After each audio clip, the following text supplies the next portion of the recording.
A'udzubillahi minasyaitonirrajim. Bismillahirrahmanirrahim. Alhamdulillahirabbil alamin wassalatu wassalamu ala asyrafil anbiya'i wal mursalin wa ala alihi wa sahbihi ajma'in. Bersyukur pada Allah Subhanahu wa taala, pada pagi ini sekali lagi kita dapat bersama-sama insya-Allah dalam sesi tadabbur Al-Quran, dalam sesi membaca tafsir ringkas daripada muka surat Al-Quran, yang kita pada hari ini insya-Allah telah sampai kepada muka surat yang ke-405. Alhamdulillah. Jadi kita hari ini insya-Allah akan membaca pada surah Ar-Rum, insya-Allah, iaitu pada muka surat yang kedua daripada surah Ar-Rum. Sebagaimana telah kita nyatakan sebelum daripada ini, bahawa surah ini mempunyai temanya yang tersendiri. Setiap surah daripada surah Al-Quran ini dia ada tema-tema dia yang tersendiri, yang cantik jika sekiranya kita boleh faham, kita boleh tahu, dan supaya cara pemahaman kita terhadap sesuatu surah itu kita akan dapat bentuk, kita akan dapat gambarkan, dan kita akan dapat arahkan.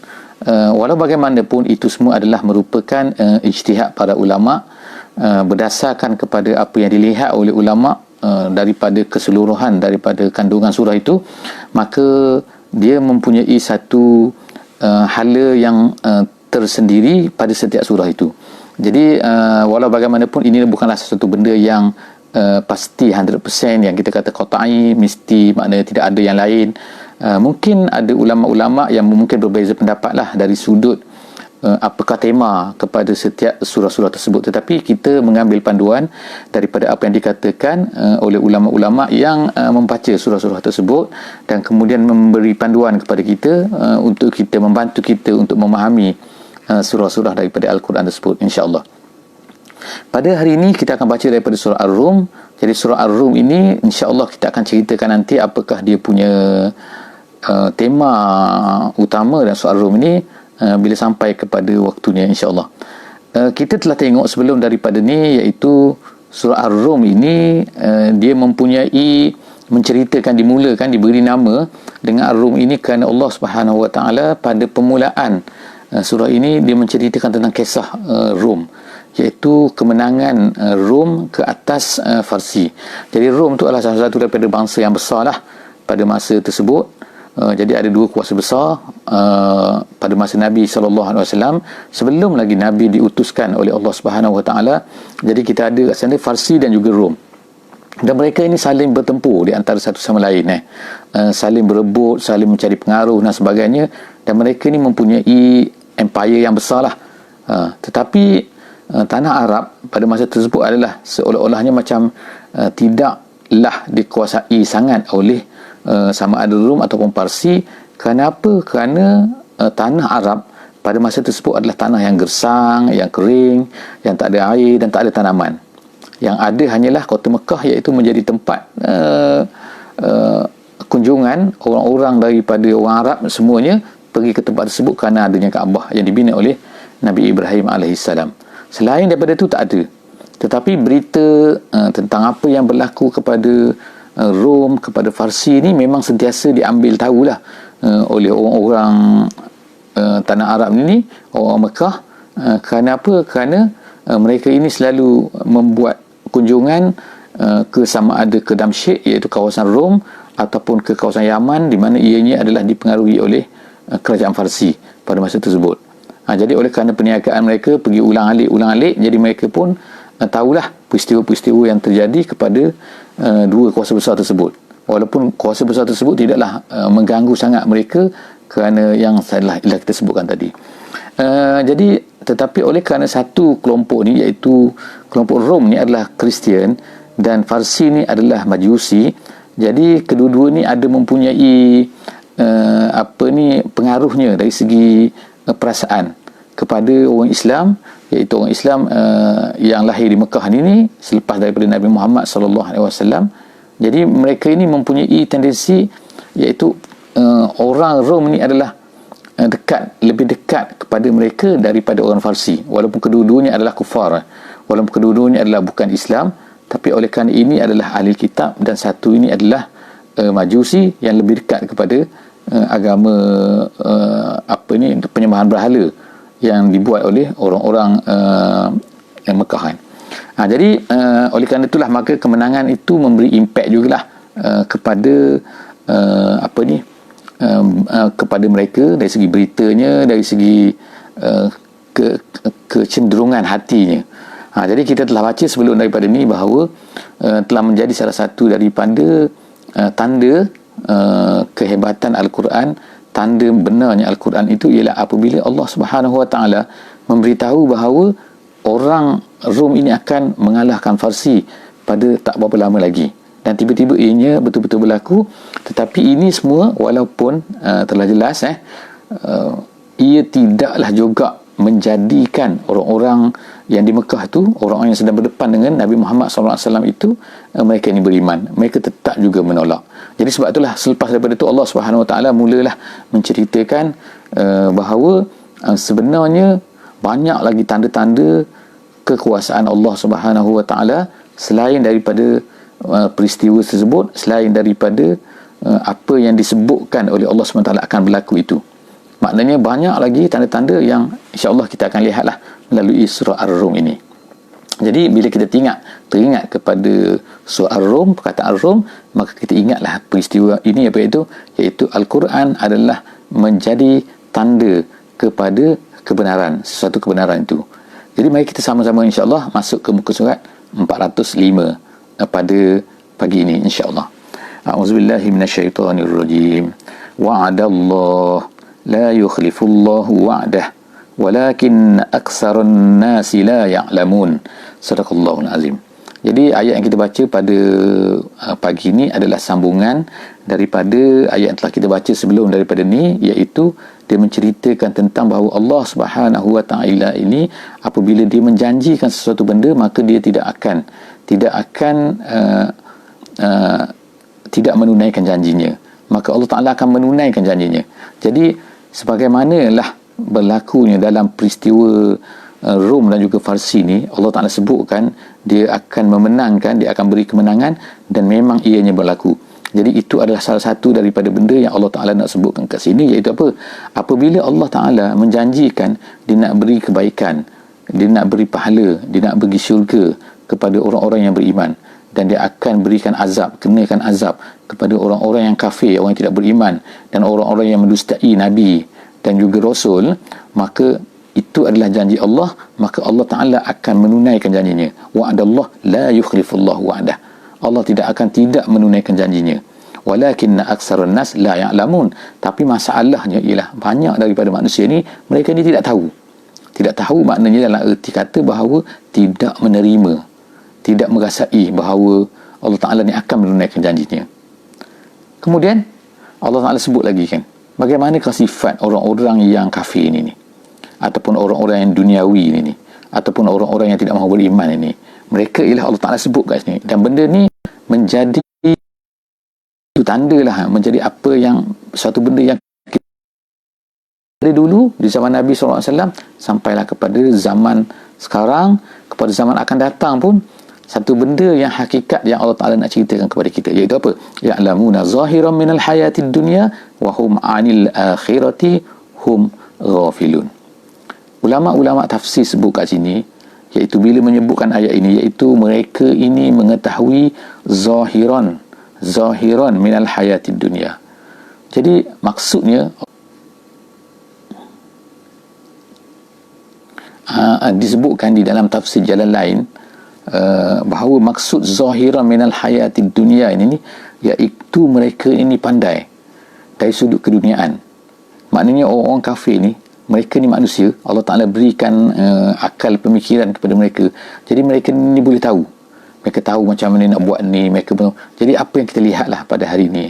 Kalau zaman dulu, Allah Ta'ala, ahli tafsir menyebutkan, mereka nak tahu nak az-zira'ah, mana pertanian, untuk peternakan, untuk membina bangunan dan sebagainya. Dan apa yang kita lihat pada hari ini lebih advance lagi kan. Kita tengok manusia ni pandai, tahu semua. Mereka buat universiti, buat kajian, buat survey, buat research, macam-macam manusia kita tengok pada hari ini.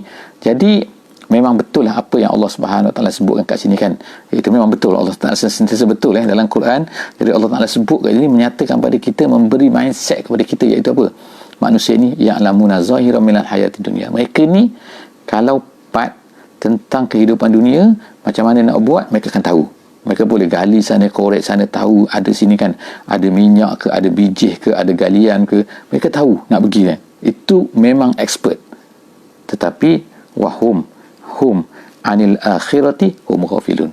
Tapi kalau part tentang akhirat, tentang hari akhirat, mereka tak tahu.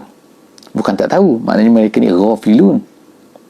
Kita dah cerita dah, mereka tahu kan maksudnya, tetapi mereka ni tidak ambil endah, mereka tidak. Jadi itulah hakikat manusia yang Allah Subhanahu Wa Taala sebutkan kepada kita, bahawa manusia itu sifatnya macam tu. Jadi maknanya, ertinya apa? Iaitu kita ni jangan imbihar, dia kata. Jangan imbihar ni iaitu jangan terkejut sangat, jangan terpegun sangat dengan apa yang ada pada manusia pada hari ini. Kalau kita tengok mereka ni, masya-Allah kan, maju hebat kan. Itu adalah dunia Tapi jika sekiranya mereka hebat dalam dunia, tetapi mereka ini ghafilun anil akhirah, mereka ni lalai daripada akhirat, tak endah terhadap akhirat, maka sebenarnya mereka tidak ada nilai di sisi Allah Subhanahu Wa Taala. Jadi betul lah apa yang Allah Taala sebut di dalam ayat yang ke-7 dalam surah Ar-Rum ini. Kemudian awalam yatafakkaru fi anfusihim, Allah Ta'ala sebutkan lagi, kenapa mereka ni tak fikir pasal diri mereka. Jadi kalau sebelum daripada ni Allah Ta'ala suruh kita tengok di langit, dunia, macam-macam semua kan, sekarang ni salah satu daripada benda yang sepatutnya mereka fikirlah, awalam yatafakkaru fi anfusihim, mereka tak fikir ke pasal diri mereka. Kemudian ma khalaqallahu samawati wal arda wa ma bainahuma illa bil haqqi wa ajalim musamma. Iaitu Allah Subhanahu Wa Taala ni tidak menjadikan langit, bumi dan sebagainya itu, dan apa di antara keduanya, melainkan dengan hak. Dengan hak ni artinya ialah dengan kebenaran. Jadi apa maksud kebenaran kat sini? Sebagaimana yang telah saya sebutkan sebelum daripada ni, bahawa kita akan ceritakan benda ni. Kita akan ceritakan benda ni selepas daripada ini, insya-Allah ada masa yang sesuai, maka kita akan ceritakan bahawa Allah Subhanahu Wa Taala ni menjadikan semua benda itu dengan bil haq. Dan juga ajalin musamma, ada masanya dia akan habis, dia akan tamat tempoh dia. Maka ada benda yang akan kekal selama-lamanya kan. Mesti akan ada benda yang akan ada masa dia. Bangunan yang tinggi ke, nyawa manusia tu memanglah kan akan mati kan. Apa-apa yang hidup pun akan mati kan. Kalau kita kata corona sekarang ni kan, dia akan mati tak? Sampai masa dia akan mati juga kan.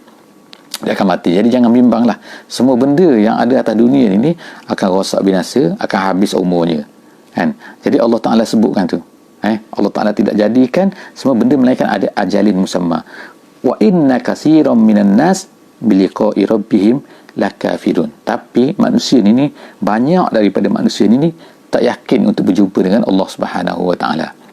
Itu masalah dia. Itu masalah dia. Iaitu masalahnya tak yakin akan berjumpa dengan Allah. Maksud berjumpa dengan Allah ini akan dibalas kembali, akan dibangkitkan kembali, akan berlakunya akhirat ni. Jadi benda tu ramai manusia tidak yakin. Awalam yasiru fil ardi fayanzuru kaifa kana akibatul ladzina min qablihim. Allah Taala sebut ni. Kenapa mereka ni tak berjalan? Jadi adakah manusia ni tidak berjalan? Tak. Bukan manusia ni tidak berjalan. Manusia ni berjalan. Pergi Korea, pergi Jepun, pergi Itali, pergi Spanyol, mereka pergi kan. Manusia ni memang pergi. Tetapi masalahnya ialah, iaitu Allah Ta'ala sebutkan fayanzuru kaifa kana akibatul ladzina min qablihim. Allah Ta'ala sebut berjalan ni bagus, tetapi dengan syarat tujuan berjalan tu ialah apa? Melihat kepada apa yang telah berlaku kepada umat-umat yang terdahulu akibat daripada pendustaan mereka terhadap Rasul-Rasul, terhadap Islam. Jadi mereka dustakan nabi-nabi mereka dustakan ajaran-ajaran yang benar. Jadi apa yang menyebabkan berlaku pada mereka? Kita pergi ke Rom contohnya, kita pergi ke Greek, kita tengok kan banyak bangunan-bangunan tua, bangunan lama kan. Kita pergi ke Mesir, kita tengok apa? Piramid kita tengok benda-benda tu. Apakah piramid ni? Jadi Allah Ta'ala sebutkan dalam Quran cerita pasal Firaun. Allah Ta'ala sebutkan kat sini. Kita pergi ke Pompei katakan di Itali kan.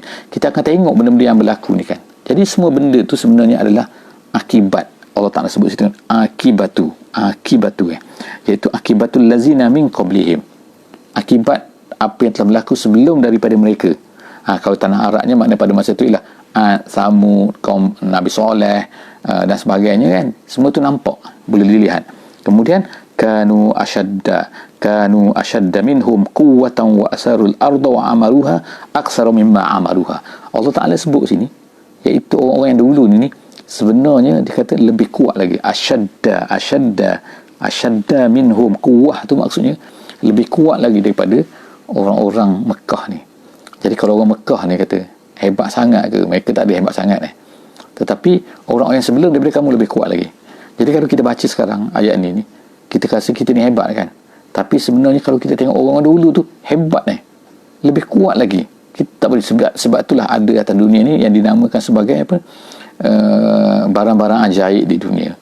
Wonderful, apa benda yang pelik. Macam mana manusia dulu ni dia boleh bina benda ni, dia boleh bina piramid. Sehingga adalah teori sampai kata tak, piramid ni bukan dibina oleh manusia tetapi dibina oleh makhluk daripada angkasa lepaslah mana yang datang telah membina. Jadi sebab apa? Ketepatan dia, kehebatan dia dengan batunya, dengan lubangnya dalam tanah, dengan semua kan, dengan astronomi yang tepatnya, dengan engineering yang tepatnya, menjadikan manusia itu rasa terpegun sekarang ni. Jadi sebenarnya apa yang dah dipadamkan, yang tak nampak tu sebenarnya lebih hebat lagi. Kaum Sabak contohnya, dia membina empangan. Jadi maknanya hebat tu kan. Jadi sebab itulah Allah Ta'ala sebut sini, kaum terdahulu ni mereka ni sebenarnya lebih kuat. Ashadda minhum quwwah. Semua kita tak tahu kan. Kita tengok akan masuk dalam saya tak masuk kan, tetapi maknanya kan dalam kubur Firaun kat bawah tu kan, di bawah piramid tu, kita tengok kat situ kan ada lukisan-lukisan yang dilukis dengan warna-warni yang sampai sekarang tidak pudar. Itu yang peliknya kan. Maknanya kala-kala tu tidak pudar walaupun ribuan tahun. Kita kalau buat cat sikit apa benda ni akan lama-lama akan pudar kan. Kena kering, kena apa benda sikit kan, kena angin ke apa semua kan, lama-lama dia akan pudar juga. 100 tahun boleh tahan kala kan. Jadi ini ada satu kepelikan, padahal manusia pada zaman tu apa teknologi dia. Jadi sebab itulah Allah SWT sebut ni asyadda minhum quwwah, mereka ni lebih kuat lagi. Wa amaruha wa asarul arda, mereka ni menternak, mereka ni membolak-balikkan bumi. Artinya ialah mereka ni bertanam. Mereka boleh bertanam, ada teknologi sini, boleh gali sini, jumpa besi sini, jumpa emas kat sini dan sebagainya kan. Kan banyak orang dulu ni memakai emas sampai bertan-tan emas mereka ni kan. Maknanya daripada mana mereka dapat emas ni? Mereka asarul arda, mereka bolak-balikkan bumi ini sehingga mereka dapat. Jadi maknanya itu kehebatan lagi. Asyadda, kemudian asarul arda, kemudian amaruha. Wa amaruha ni maknanya mereka kalau ikut memakmurkan maknanya mereka mempergunakan bumi ni. Mereka mengambil benefit, mengambil faedah daripada bumi yang ada di bawah mereka ni lebih daripada apa yang kamu buat. Allah sebut aksara mimma amaruha, lebih daripada orang Mekah tu membuat terhadap bumi ni. Tetapi apa yang terjadi pada mereka? Tetapi Allah Ta'ala kata waja'athum rusuluhum bil bayinat. Kemudian orang-orang terdahulu ni datanglah rasul-rasul ceritakan kepada mereka kan, dengan tanda-tandanya, dengan hujah-hujahnya, bayinat, dengan penjelasannya. Tapi apa yang jadi pada mereka? Mereka tidak menerima. Allah Ta'ala tak sebut kat sini tetapi dalam tafsir disebutkan kata, iaitu Allah Ta'ala tak sebut kat sini, faham sendirilah, iaitu selepas daripada Rasul datang ceritakan, mereka tak terima Rasul-Rasul itu, lalu mereka dibinasakan oleh Allah Subhanahu Wa Ta'ala. Jadi Allah kata fama kana Allah liyazlimahum walakin kanu anfusahum yazlimun. Allah Ta'ala tidak menzalimi mereka, tetapi mereka sendirilah yang menzalimi diri mereka sendiri apabila mereka ini dikenakan siksaan oleh Allah Subhanahu Wa Ta'ala. Summa kana akibatal ladzina asa'us su'a an kazzabu bi ayatillah wa kanu biha yastahzi'un. Allah Ta'ala sebut kat sini lagi, iaitu apa kan, tentang apa, akibat itulah dia akibat. Summa kana akibatul ladzina asa'us su'. Jadi ada bacaan dalam qiraatnya dibaca dengan summa kana akibatu, tu bukan ta. Jadi kita biasa baca ta lah kan. Tapi itu adalah dua bacaan lah. Jadi tu pun ada bacaan, ta pun ada bacaan. Kita baca ta, tapi ada juga bacaan tu dengan bacaan tu kan. Jadi wa kana summa kana akibatu, gitu dibaca. Jadi kita baca summa kana akibatal ladzina asa'us. Allah Ta'ala sebut itulah balasan orang-orang yang buat jahat. Mereka ini akan mendapat neraka. Asu itu As-su' tu ialah maknanya ialah balasan neraka kepada mereka. An kazzabu bi ayatillah. An situ ialah kalau diikutnya ada ba' kat situ, tapi ba' situ mahzuf, iaitu bi'an gitu kan. Bi'an tu ialah disebabkan oleh kerana itu mereka mendustai ayat-ayat Allah. Jadi sebab itulah mereka ini dikenakan dengan balasan tu. Balasan tersebut kerana apa? Bi'an kazzabu bi ayatillah, kerana mereka mendustai. Ba' tu tak ada dalam bacaan bukan ba' tu, tetapi dari segi bahasa Arabnya ba' kat situ ada tapi mahzuf. Mahzuf maknanya ialah dibuang maknanya. Dibuang sebab apa? Boleh difahami an kazzabu bi ayatillah wa kanu biha yastahzi'un, dan mereka ini mempermainkan, memperolok-olokkan ayat-ayat Allah Subhanahu wa taala, memperolokkan rasul-rasul, memperolokkan apa yang dibawa oleh orang yang membawa kebenaran. Kemudian Allahu yabda'ul khalqa summa yu'iduh summa ilaihi turja'un. Seterusnya ialah Allah Taala sebutkan bahawa dialah yang memulakan penciptaan. Ada lagi Tuhan lain yang memulakan penciptaan, dulu tak ada semua. Kemudian Allah Taala memulakan penciptaan, kemudian summa yu'iduh, kemudian dia kembali maknanya mengulang lagi, summa ilaihi turja'un, dan kemudian dia kepadanya lah kamu akan dikembalikan. So di sini pun ada bacaan satu lagi, summa ilaihi yurja'un, kemudian kepadanya lah, kepada Allah lah mereka semua ini akan dikembalikan. Jadi mana ada dua lah kat situ kan, yurja'un dengan turja'un. Jadi dua-dua tu bacaan kiraat. Jadi dalam kiraat kita baca turja'un, kemudian kepadanya lah, kepada Allah mereka itu dikembalikan. Wa yauma taqumus saatu yublisul mujrimun, dan kemudian bila berlakunya hari kiamat, summa wa yauma taqumus saah, dan ketika berlakunya hari saah itu, iaitu hari kiamat ketikanya, waktunya, kalau ikut tak saah tu maknanya waktu waktunya, yublisul mujrimun. Yublisu maknanya sini ialah maknanya tersenyaplah, maknanya terdiamlah. Yublis bukan ragu-ragu, bukan, tapi maksudnya ialah terdiam, mereka tak bercakap lagi, baru tahu pada masa tu lah berlaku betul. Bila berlaku betul maknanya mereka pun tersenyaplah, tak ada nak ujah-ujah lagi. Al-mujrimun, orang jahat itu. Walam yakul lahum min syurakaihim syufa'a wa kanu bi syurakaihim kafirin. Tak ada lagi lah syuraka mereka ni nak menjadi syafaat kepada mereka. Tak ada orang boleh tolong. Berhala-berhala ni tak boleh lagi nak tolong mereka. Kemudian wa yauma taqumus saatu yauma idzin yatafarraqun. Pada hari kiamat ni maka akan terpecah dua. Yatafarraqun tu makna berpecah. Berpecah situ ialah berpecah dua, iaitu satu golongan orang yang beriman dan satu golongan lagi ialah orang-orang yang tidak beriman. Jadi pada sekarang ini manusia ni berpecah juga, tapi berpecah kerana lain setengah tu kan, berpecah kerana kerja, berpecah kerana jantina, berpecah kerana kulit, ras kan, macam-macam sekali kan. Tapi di akhirat nanti berpecah dua tu ialah apa? Satu beriman, satu tak beriman. Allah Ta'ala pecahkan macam tu. Kemudian fa'ammal lazina amanu wa amilus solihat fahum fi rawdatin yuhbarun. Kemudian Allah Ta'ala sebutkan perbezaan orang-orang yang beriman pada hari tersebut, iaitu pecah dua. Orang beriman ni, mereka ni apa? Orang beriman dan beramal soleh, allazina amanu wa amilus solihat fahum fi rawdatin. Mereka ini fi rawdah.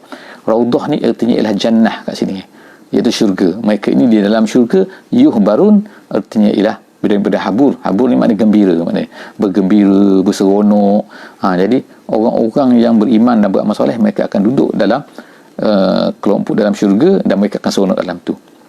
Jadi setakat itu sajalah yang kita baca pada hari ini. Jadi insya-Allah moga-moga kita dapat manfaat daripada ayat yang kita baca pada hari ini, muka surat 405. Jadi kita akan jumpa lagi insya-Allah esok pada muka surat yang ke-406 insya-Allah. Aku qauli hadza wa astaghfirullahal azim li wa lakum.